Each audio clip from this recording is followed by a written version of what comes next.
All right, hey, here we are, another episode of the Go With John show. We're at the Long and Foster Studios in McLean, Virginia, and today we have Michael Schnitzer with us, president of Stanley Martin Custom Homes. Welcome, Michael. Morning, John. So this is your third time sitting down with us, and we appreciate you coming back. And today we are going to talk about the craziness that's going on in the home building industry with pricing in general, and in particular, lumber pricing. So tell us a little bit about what's going on here at a high level. Yeah, so good segue.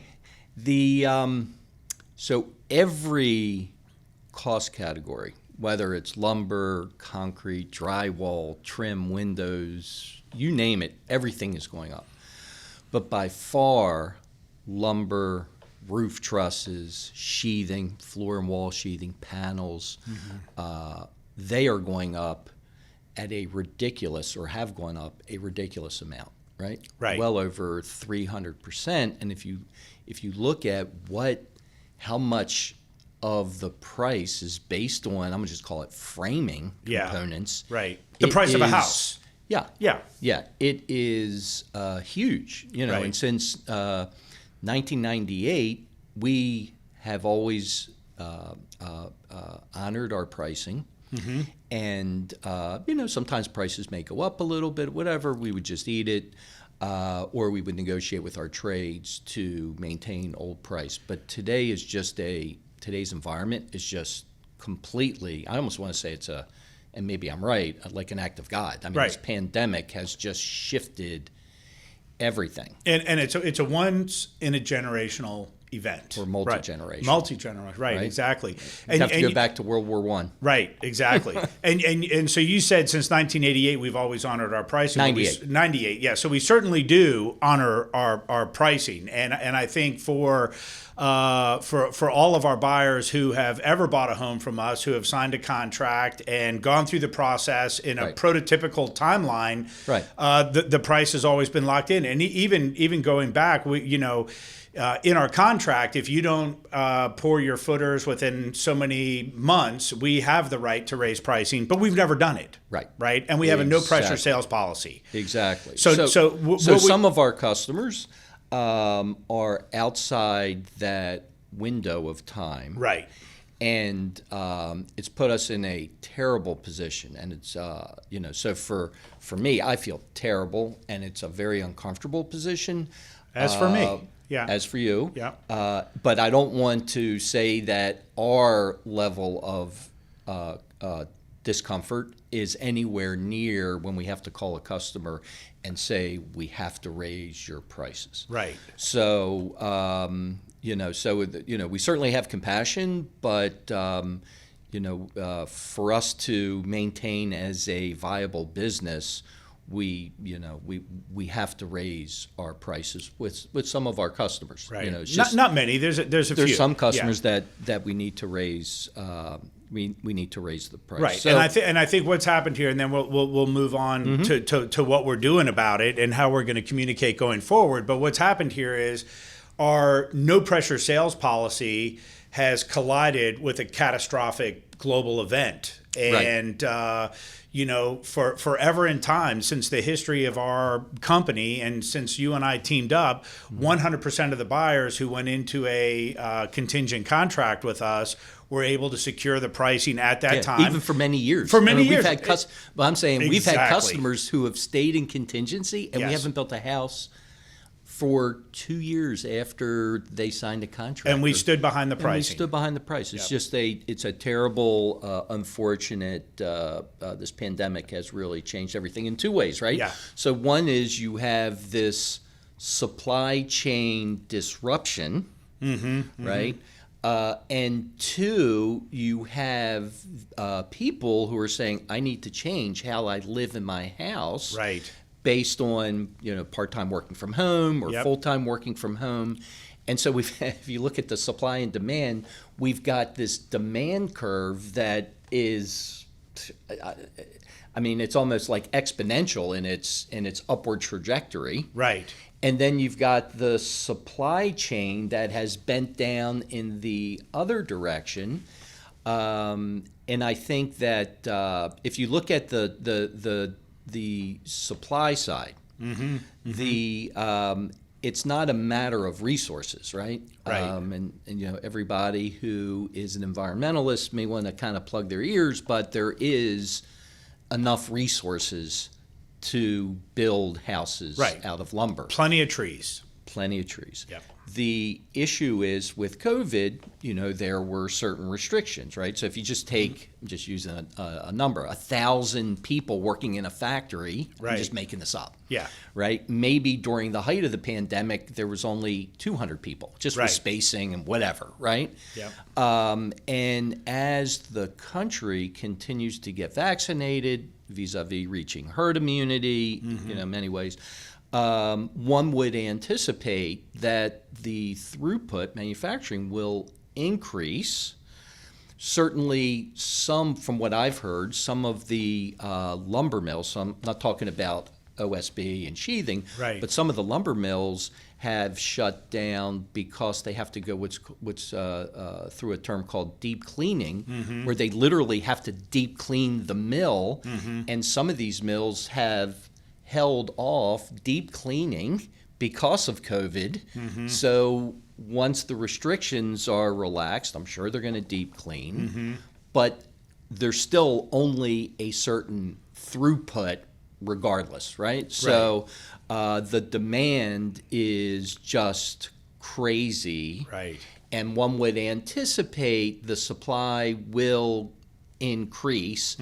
I just don't know if the supply will increase to, I don't want to say usurp, but overcome the demand. It's just a crazy, time. It seems like this is going to go on for a while. It doesn't feel like this is going to be over in a year. It feels like this is kind of the new normal for the foreseeable future. And when I say, the next 2 or 3 years, I mean, it's hard to look 3 years out, but it really doesn't feel like anything's going to change in 2022. Well, based on statistics and if you just look at large builders are projecting with starts, certainly this appears to be, at least a year out. I mean, it's just hard to know, right? We're just making a hypothesis. Exactly. But, at Stanley Martin, so Stanley Martin's ranked 21st among all builders in the United States. So they do a very large volume of houses. And we have a team of people on the corporate side that manage our supply chain and manage our commodities. So Stanley Martin's 100% focused on getting the materials to the job sites, and they're focused on managing our cost structure to the best they can. Right. So, so certainly I think our customers can be comforted that we're still leveraging our largesse. But with supply and demand, we don't have the front seat of the bus right now, whereas the suppliers do. So, and the other thing is the good news about our organization is we're not having any difficulties getting materials. I'm hearing there are a lot of builders out there that are we're having to manage it, and there's longer lead times. So I don't want to say that we're not having difficulties, but we're managing through the difficulties because of our largesse. But we're not in the same situation that some of these other smaller builders are in, where they just can't get lumber.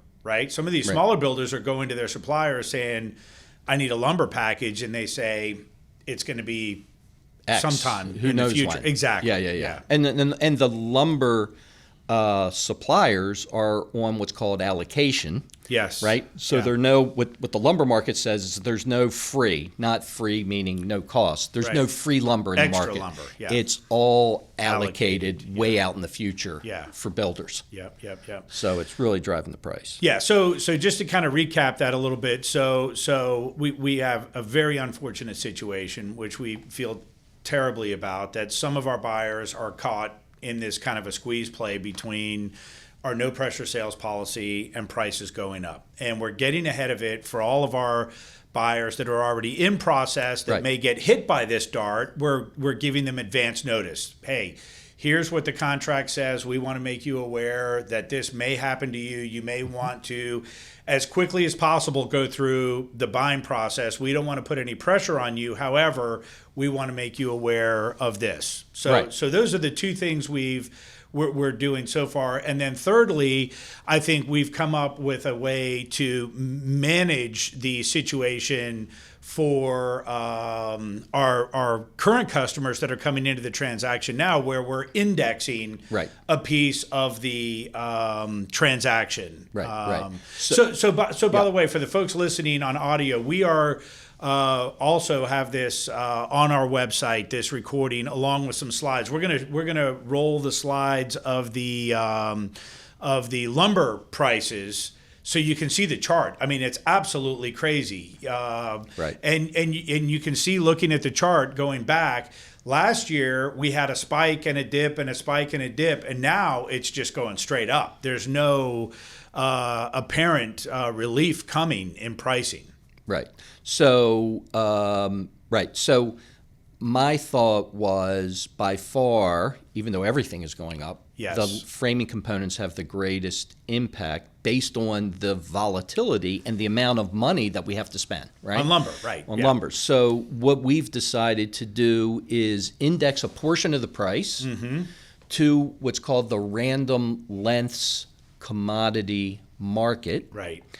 And so we take a time point and we do an averaged index, It's a random lengths index.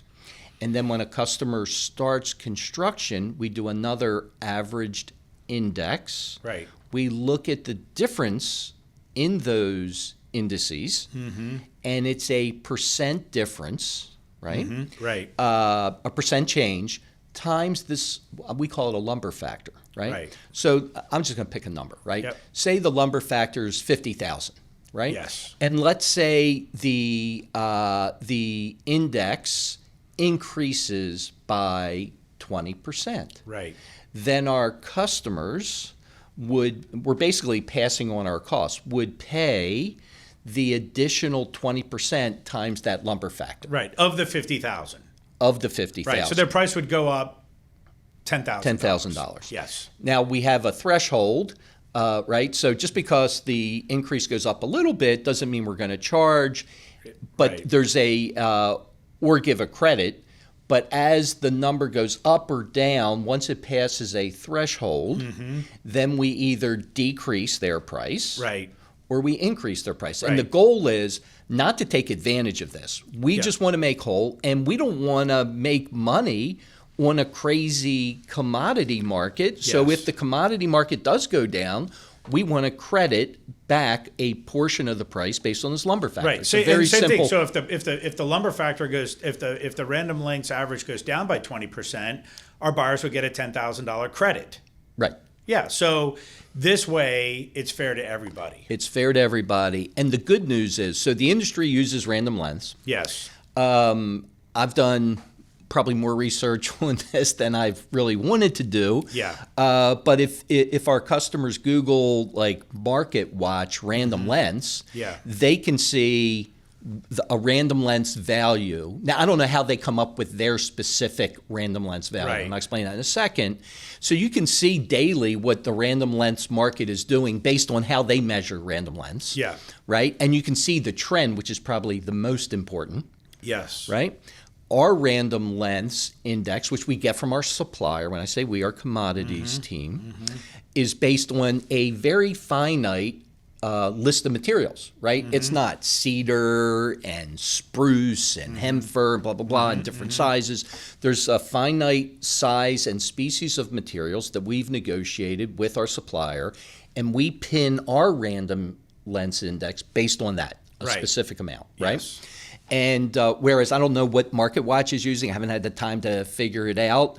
But I mean, they generally flow, and they're within a band usually of about the same value. It's just not going to be exact. And we get updates every week. We get so our supplier sends us a weekly update, and so we felt like this was the most transparent way that our customers can look at and get an idea of what the random lengths market is doing by the minute, right? If they want to know what the specific random lengths averages that we're using for that particular week, we have the charts that we get from, or we have the indices that we get, and we map it out. Sure. Each week. And we provide that to our and customers. we provide it to our customers. So this to me seems to be the most, or the fairest way on both sides to manage this crisis. To manage the crisis. Yeah. Great. So let's take a quick break, and when we come back, we will dive more into this. We'll be right back with Michael Schnitzer, president of Stanley Martin Custom Homes. A lot of folks think that building a custom home is a complicated and arduous process. It doesn't have to be. At Stanley Martin Custom Homes, we have the process down to a science. We will bring you through the buying, design, and building phase one step at a time. Head on over to webuildonyourlot.com and check us out. Reach out to us if you want to get started on the path to your very own Stanley Martin custom home. All right, we are back with Michael Schnitzer, president of Stanley Martin Custom Homes. And Michael, let's get into the data, because you are a detailer to the 10th degree for sure. Yeah. And we've got the charts that folks can see on our website and our YouTube channel up on the screen. Which chart do you want to start with, Mike? So I would start with, we can look at the path of lumber and panels in 2020. Okay, let's talk about that, and let's take a look at that. So we've got that up on the screen. So tell us what we're looking at. So this is obviously a snapshot of 2020, starting at week 1. Yes. Going to week 52. Right. So obviously we're plotting the index values, the average index per week. And so the chart tells a pictorial story of what's going on. Yeah. And our customers can see that that the random lengths index was pretty stable through, I would say, the first third of the year, right? Then it had a little blip up.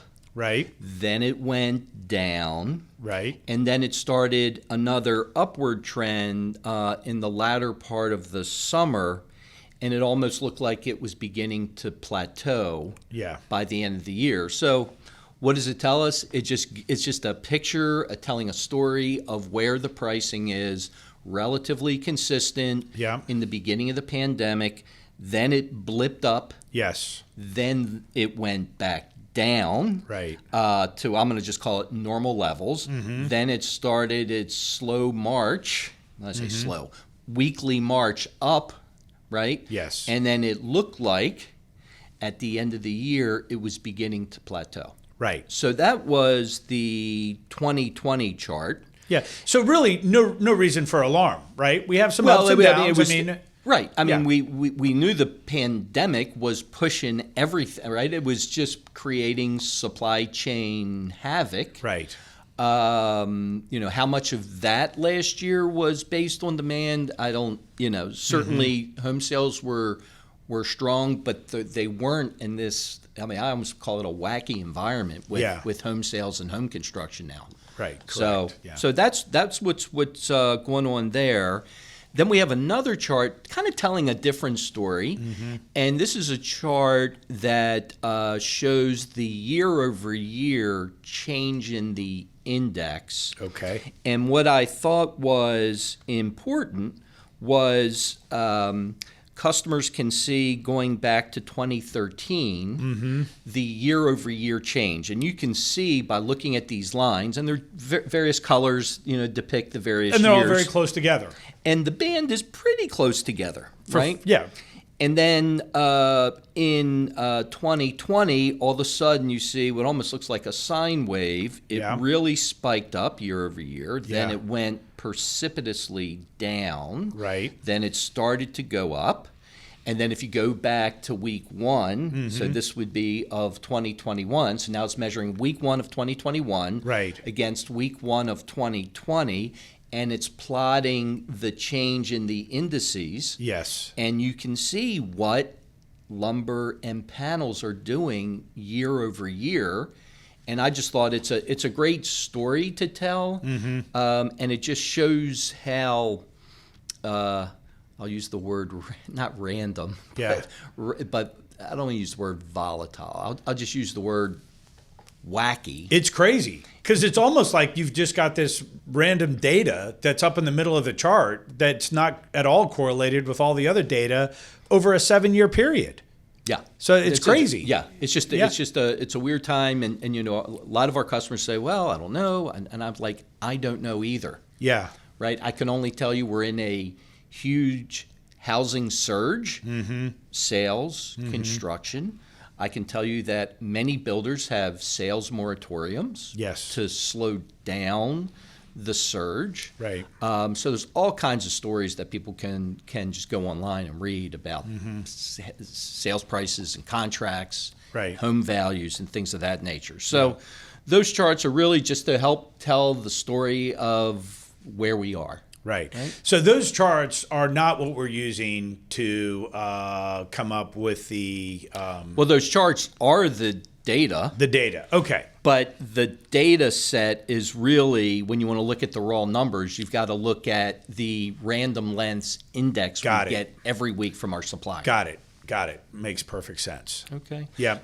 So, Michael, using the data, can you explain the mechanics of how we are going to use the data to help control our numbers and protect our buyers? Sure. So we have a supply chain, an indexed exhibit to our contracts. Yes. And so customers can reference that. So I'm going to talk about a couple things, right?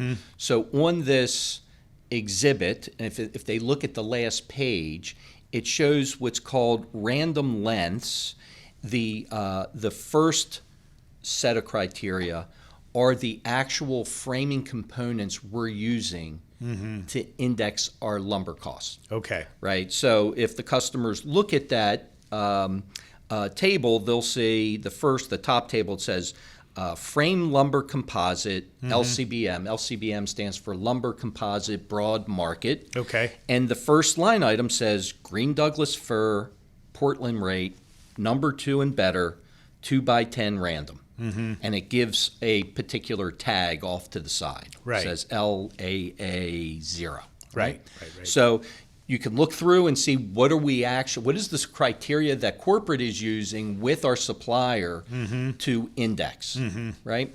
And then the same thing, if the customers look or people want to look at this chart again, they can see the structural panel composite, and for the first line will say oriented strand board, Eastern Canada, and that has a particular tag number. Right. So those are the actual costs that we're using to create our index. Gotcha. So that's step 1. Yes. Okay? Yep. Then step 2 is we get every week the average index based on those tags, based on that specific material. And so if the customers look at what we're calling in the exhibit the chart, which is what our supplier sends us, it's called the Random Lengths Market Indicator Tracking. And this is for 2021, it's the year we're in, right? And I've highlighted 2 columns. One says, the first column, yellow column on the left, says average LCBM, lumber composite broad market. And it says underneath that, it says CMP, which stands for composite. Yep. And they'll see another yellow column to the right, and that's the average panel composite column. So if the customers look at week 1, for instance, it says 874 for lumber composite, and it says 794 for panels, right? And you can step week after week after week after week. So the criteria or the starting index that we've used for our current customers are weeks 11 through 14, and that coincides with our current pricing. Right. Is using that data set. And we Right. never use a particular day or a particular week. We use a prior 4-week average. Yes. So that gets rid of any spikes and creates some normalization. Yes. So if our customers look at that chart again, they'll see I highlighted 4 rows. Yes. Weeks 11 through 14 and in green, and highlighted their values, and they'll see the average of those 4 weeks with a blended average, right? Yes. And it's 959. So that would be in Starting the contract. point, that would be in the contract So for the that's their current number. data set. So Correct. that's their number. So that's their their index. starting point index. Right. And that number would be tied to, we've used $50,000 As a just a hypothetical. hypothetical example. Yeah. Yes, and in this exhibit we have 35 at 35,000 is a hypothetical. Sure, right? It's, sure. You know, part of it is how small is your house, how big is your house. Right. So blah, blah, in blah, your blah, blah. contract, you will have a lumber index. You will have a lumber factor. A factor. Which is for lumber and wall panels and sheathing and roof trusses. It's a lumber factor. Right. So every house has its own lumber factor, and it will be in the contract. Right. And then that index number is what we're using as the and benchmark. it'll be, that value will already be there. And that'll be in the contract as well. Yeah. If our customers continue to look at the chart, they'll see, oh, well, week 15 and week 16 have populated values for the index. Right. Right. At the time when I printed this chart, we only had values up to week 16. Right. So as we march forward, every week we get updated information, and it just keeps populating. Yeah. So the if our customers look at the hypothetical example, and that's going to be on the first page of their exhibit, it says, first it'll say hypothetical example, and this is the bottom of the page. First, it's that lumber factor. Yes. Right? And in this example, we're using 35,000. Right. Right? Could change, right? Depending on the house and the customers, what the customer selected. We're saying that there's this threshold. And in this example, we're using, and in all examples, we're using a percentage of that lumber factor. And we're saying if the price goes up or down within that threshold, we're not going to adjust the price. Right. Right. So we're potentially eating more, or we're getting a little bit of a dividend on if the price goes down. So the threshold is 10%. Right. So if you had a $35,000 lumber factor and a threshold of 10%, the price, the actual price in terms of adjustment would have to increase or decrease beyond $3,500. Right. Right? Right. So in our example, we call it initial index time point A. Remember, that's that initial index. And in this example, we're using 959. That's a real number based on our current prices. And again, it's an average prior 4-week average. We used, again, something in the future, just as an example, we used a final index. And when we say final, means when we're excavating the foundation. Right. That's when we're measuring the index one more time. Right. Right. And then this is it. Right. So the final index we used was hypothetical $1,103. Right. Right. Okay. So that was the prior 4-week average from when we started excavation. Gotcha. So if we started excavation on week 40, we would take week 39, 38, 37, 36, and that would be the prior 4-week average. Yep. Okay. And in that example, or in this example, that change was 15%. Yes. Right? 15% is greater than 10%, therefore the price adjustment would be $35,000 times 15%, or in this case, $5,250. Right. So when we go to excavate the house, we look at the difference, the change, percent change in the indices, multiply it times the lumber factor. If it's within a threshold, no change to the price at all. If it's below or above, then we are going to either decrease or increase the price, and that's it. There's no more changing, and the only change would be based on this. Right. So once this happens, then this part of is off the table. It's off the table. Yeah. It's off so the now, table. using your example, if there is a 15% increase, is the customer paying that whole entire 15%? Yes, they're paying, okay. Right. So we're going to, we just did it very simply. Yeah. Right. 10%, threshold. Yeah. No change. Got if it. it's higher or if it's lower, we're going to change based on Got it. that factor. Okay. Makes sense. So if so anyone listening, if you're confused, don't feel bad. Well, I think we have it up on the screen. Yeah, we have it up on the screen, and if you're going through the process with us, set up a time to get on the phone with me, and I can chat with you about it some more. But we wanted to record this so you can go back and listen to it and see the charts and hear it as many times. Well, and John, as you want. I'd like to say something else. Yeah.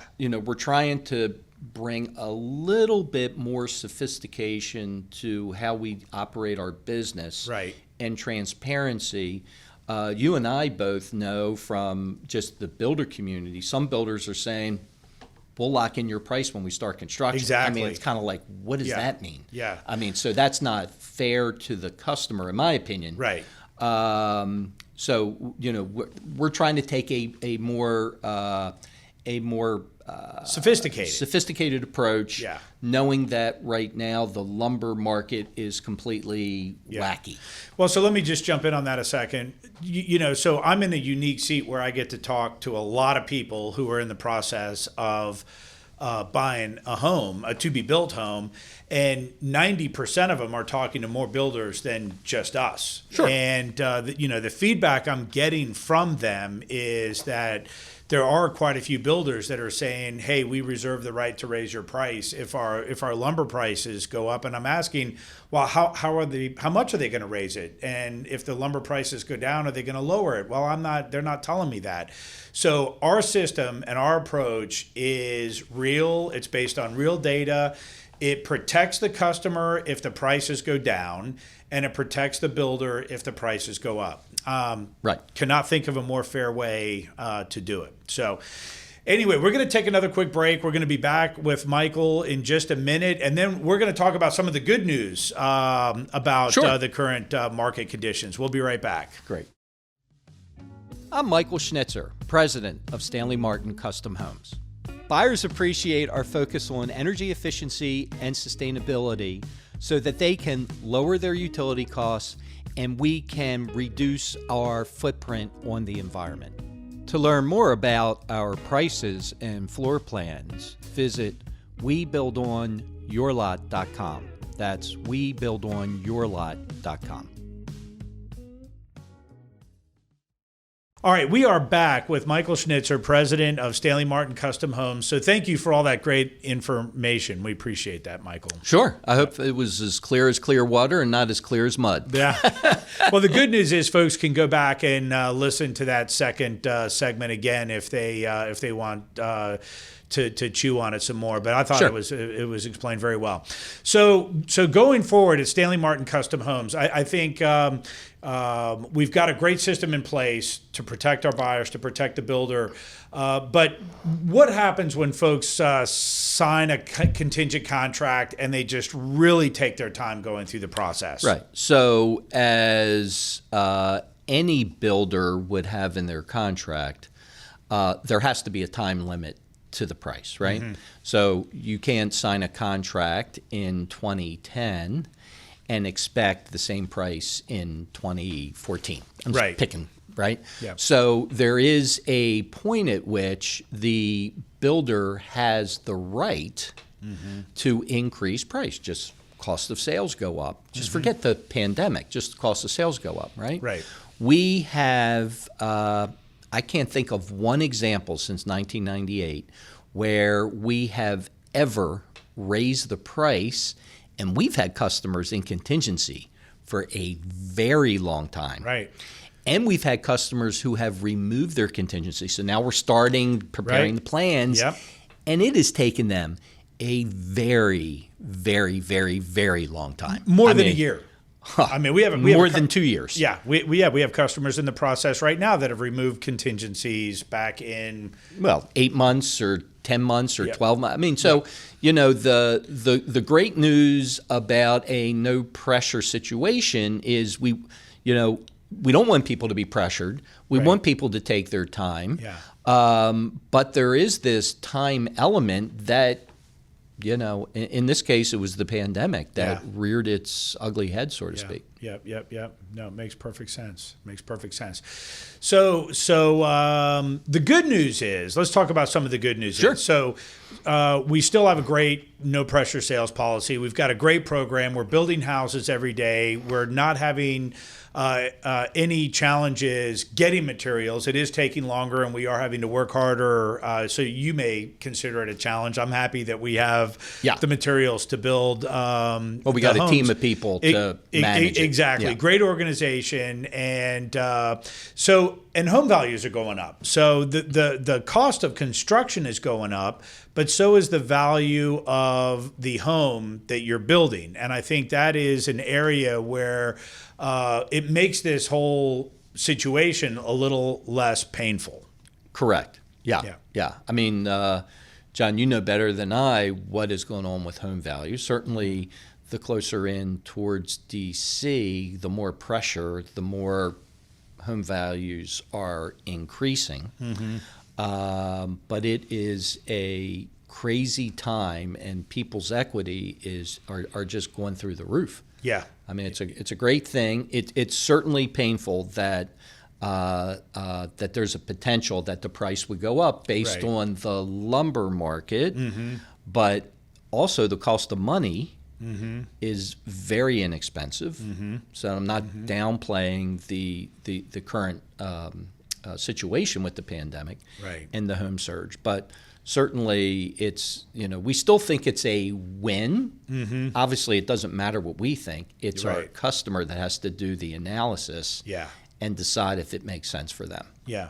I mean, based on the market activity that we're seeing right now, it sure seems like there are lots and lots of people out there that feel the costs are going to continue to go up and the value is going to continue to go up, and they're rushing to get their home built as quickly as possible so they can take advantage of the scenario that exists today. John, it's interestingly, I'm looking at various reports through the industry where you would expect home building to be looking and saying, okay, what does this look like after the pandemic, and how companies are looking at their whether or not people need to be in the office or at home. And what I'm seeing is, at least based on current data, is there is a very, very large percentage of companies that are certainly going to do a part-time in the office, part-time home, and I think it's it depends on the industry and whatever. I can say from Stanley Martin Customs perspective, right? I have a great employee who lives in Texas. I have a great employee who lives in North Carolina. We do everything through Teams, and everything's on the cloud, so we can manage everything. Right? There's no reason. It's so odd that this paradigm shift has really taken root on how people are working. Today. I mean, it's interesting on your team. So I have a great employee who lives in Richmond, and I have a great employee who lives in California, and I have a great employee who lives in Florida, and one who lives out in Mount Jackson, Virginia. So our whole team is spread all over the place, and we're doing everything remotely. We were doing a lot of things remotely before. I think our California Anne has been with me for, on and off for 15 years. I mean, she's been with us for a long time. And when she initially moved to California, the cloud hadn't really evolved, but she came back a few years ago, and we had our system down, and it just pushed us all into that remote space that we already had created, which was fine. It really, if you think back, and I think we talked about this on an earlier episode, when the pandemic first hit, we flipped a switch and we were able to just continue working from day one. But and it's kind of interesting because look at how much more efficient our customers' time is and our time is really, right? Where customers used to drive out to our office, we just don't do it anymore. Well, not only that, I mean, it's amazing how you can share your screen and design the plan while the customers are watching. Right. Where before couldn't do that. Yeah. Before we would meet with the customer in the take conference some room, notes and sketch things and off then you on would the sit at the side. end of the table and I would tell stupid jokes for 20 minutes Yeah. while you came up with a sketch, and then you would present the sketch, and then you would get their Yeah, feedback. this is so much better. Now it's Yeah. all in real time. Yeah. You know, Yeah. it's like you're drawing a change to a closet and you instantly hear, oh, no, I don't like that. Or, yeah, I love that, right? So the whole process that we're going through now with the new situation is just so much better for our customer. Our customers don't have to get childcare. They don't have to take 30 minutes driving to the meeting and 30 minutes back. We can pop in. We can get it done. It's really amazing. Yes, absolutely. Yeah. Absolutely. Yeah. It's great. So that's some of the good news from the pandemic. So I think in closing, I would say we're going through a difficult time. I think you and I have had hours and hours and hours of offline conversations about how difficult this whole situation is for everybody. It's extremely difficult for our customers Yes. that got hit with this dart.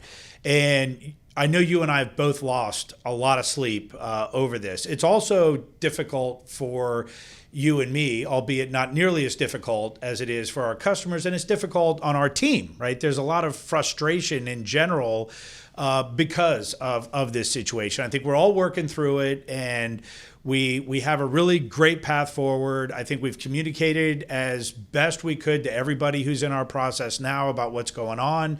And there's lots and lots of good news behind what's happening in the world, right? The process of buying is easier.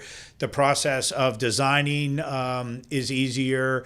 And you're still dealing with a great company, Stanley Martin and Stanley Martin Custom Homes, and its largesse, and the security of knowing that your home will get built with quality when you build with a company like Stanley Martin Custom Homes. Absolutely, John. Yep, it's a pleasure talking about this, and hopefully people take away some good things from the segments. Thanks for coming in and having this conversation with us, Michael. Perfect. Thanks, John. Yep. Bye.